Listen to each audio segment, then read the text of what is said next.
Se o tempo passou e não fui feliz,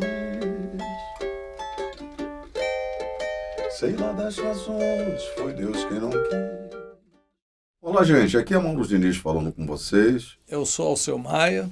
Eu, Alessandro Cardoso. Músico, compositor, produtor. Sou músico, cavaquinista, produtor, arranjador e vivo com esse pedacinho de madeira com corda de aço no colo já tem uns 35 anos, mais ou menos. Bom, eu nasci no dia 3 de outubro de 1952, já tem um tempinho. Sou filho do nosso saudoso monarca, um grande compositor, muito respeitado. E o papai tinha um cavaquinho, mas naquela época era um cavaquinho de tarraxa, de madeira ainda. E o meu pai me punha entre as pernas e fazia as exposições, que eu não sabia.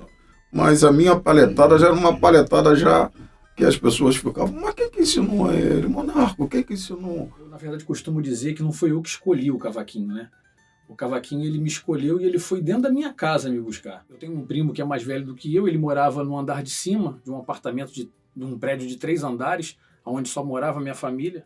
E aí, esse meu primo mais velho, bicicleta e skate e tudo, eu queria uma bicicleta grande daquela. Meu pai falou, pô, esse garoto vai arrumar ideia, né? Eu vou tentar enganar ele aqui com um cavaquinho. Vai que um cavaquinho, de repente, no lugar da bicicleta, dá uma prolongada aí, né? Nessa ideia. Cheguei em casa, comecei a tentar descobrir o instrumento sozinho. E aí eu comecei a catucar ali e já arrumei logo uma bolha no dedo, enfim, sangrou o dedo. Aí minha mãe já ligou pro meu pai e falou, Sérgio, você inventou moda, leva esse cavaquinho daqui, o garoto tá com o dedo agora aqui sangrando. Quando eu comecei a tocar cavaquinho, eu estava num festival de colégio, vi um cavaquinho e eu comecei a pegar na palheta, eu nunca tinha pego em palheta. Aí eu comecei a pegar de uma maneira já com o braço assim, meio torto, né? Aí uma vez, um belo dia, eu conheço Mané do Cavaco, que tocava com o Martinho da Vila, e pegando a palheta, eu pegava a palheta muito parecido com a maneira que o Mané do Cavaco pegava. Eu falei, é nessa onda que eu vou, então, se esse cara arrebenta pegando desse jeito, é desse jeito que eu vou pegar na palheta. Então os caras falavam para mim, não, cara, não é assim não. Eu falava, tá legal, não é assim não, mas eu vou tocar assim mesmo. E estudo de quintal falou, mas como é que pode ele dar direitinho aqui? Eu não posso fazer muito. Eu já tocava assim. Então eu fui criando uma realidade, uma particularidade muito minha, né? Minha não, papai do céu, ele que dá o dom. O dom vem de Deus, eu sempre digo isso, né? O cavaquinho é o camisa 10 do samba. Não é por ser o camisa 10 ser o craque do time. Mas é que o camisa 10 que eu falo é o cara que faz a ligação entre a percussão e a harmonia. Ele é um instrumento tanto percussivo quanto harmônico. O cavaquinho é um instrumento fascinante, né, meu chapa? Ele... quem toca, enfim, mesmo as pessoas que não tocam, mas admiram assim, são apaixonados pelo som do instrumento, né? Eu costumo dizer que o pessoal que toca cavaquinho é um cara apaixonado pelo instrumento porque é um instrumento com poucos recursos. Então, se ele começa no cavaquinho e depois conhece o violão, tem muito mais recursos, ou o piano, por exemplo, se ele não gostar muito do cavaquinho, ele vai mudar de instrumento devido a essa amplitude que tem esses outros instrumentos têm, né? O samba ele tem uma tendência a ter frequências mais graves do que agudas, né? A gente tem o surdo, tem a tantã, tem o repique de anel, tem instrumento, às vezes conga, enfim, dependendo da formação.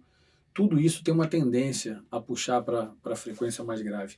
E o cavaquinho acaba ficando responsável ali por esse tentando contrabalançar essa história com essa frequência mais aguda, né? Junto ali com platinela do pandeiro, um chocalho, um ganzá, um reco-reco. O cavaquinho ele tem essa função. Essa frequência aguda, ela de fato fura essa base, sabe? Ela pinta de fato, né? Então por isso que eu acho que o cavaquinho ele tem um som que ele é muito presente na verdade, né? Numa formação assim de samba, né? E o cavaquinho, ele é um instrumento como o violão e outros, que depende, a sonoridade dele depende das madeiras utilizadas. Esse aqui especificamente foi um cavaquinho que eu pedi para ser de jacarandá. Eu gosto do cavaquinho de jacarandá, né? Alguns luthiers, esse daqui é um cavaquinho do Tércio Ribeiro, um grande luthier também, tem um do Agnaldo Luz, tem um do Daniel Parrella, enfim, eu tenho o Eris Lins, que é um luthier lá de São Luís do Maranhão. Esse cavaquinho ele tem um formato aqui um pouco diferente dos outros, né? Ele tem uma estrutura aqui no bojo que ele difere um pouco da maioria dos cavaquinhos. E em relação também ao diâmetro da boca, né? E em relação ao diâmetro do braço, ele tem um braço um pouquinho mais largo, o que eu me adaptei bastante, porque facilita, né?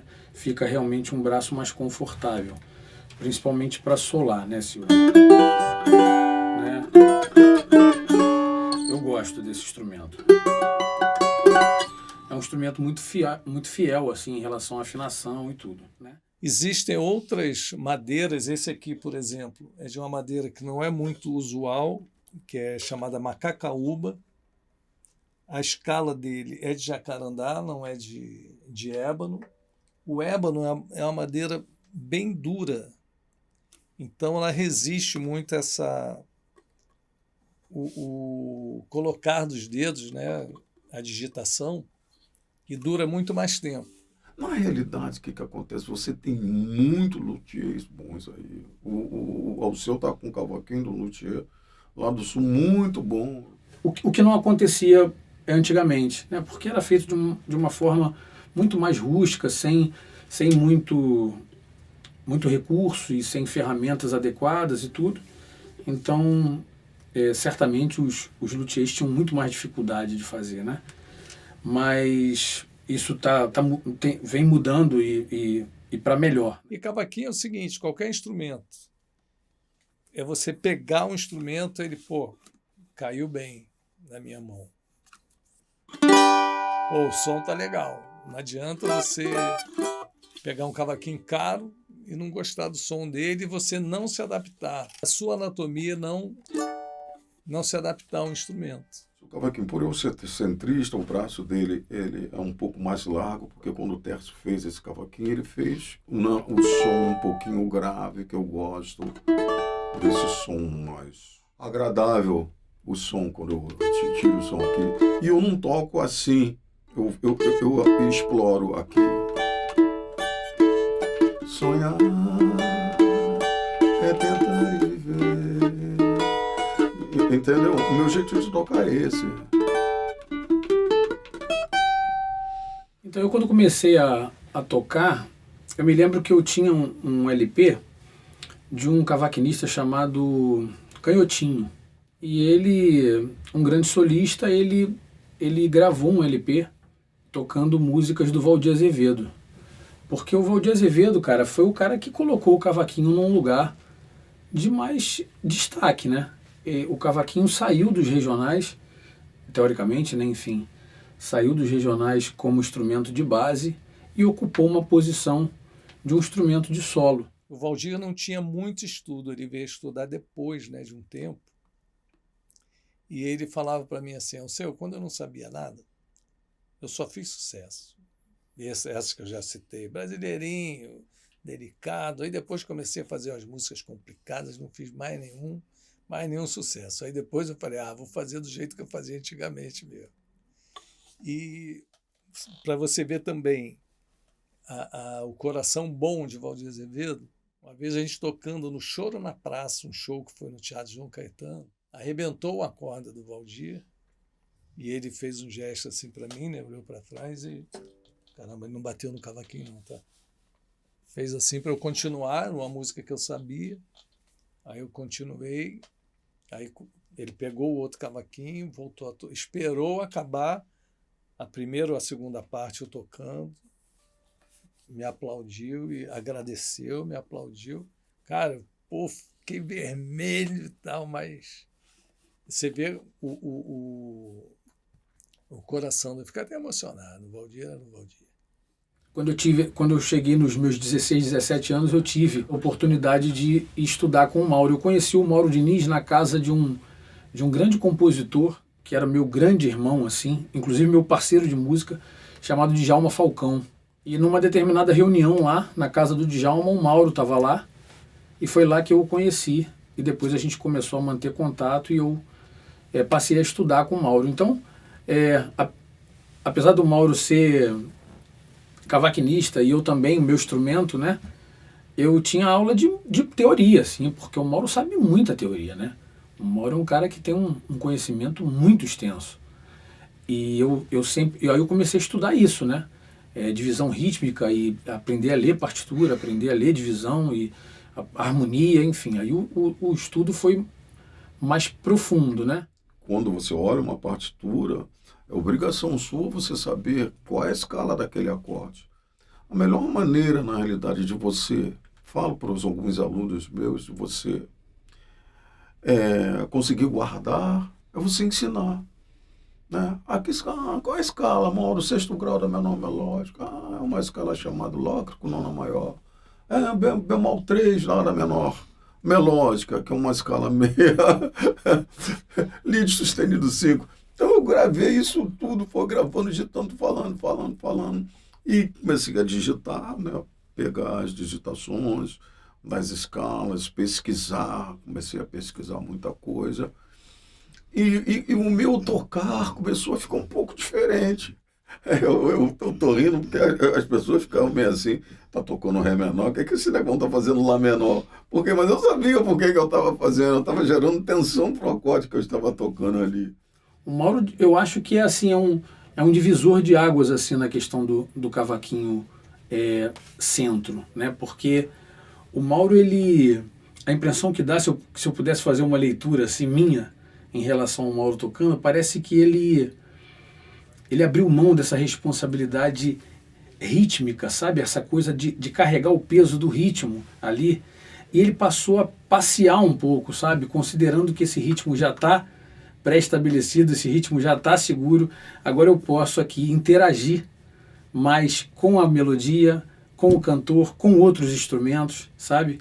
Então, parece que o Mauro ele sacou essa parada. Você tem no cavaquinho várias e várias levadas. Tem a levada que eu chamo, que é a onda mais do Mauro Diniz, né? Que vem lá da velha guarda da Portela, Seu Osmar, Paulinho da Viola.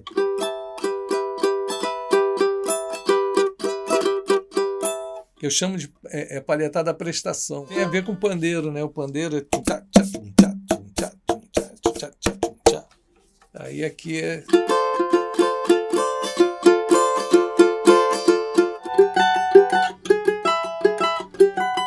Aí ele faz um solo, sabe? Uma coisa...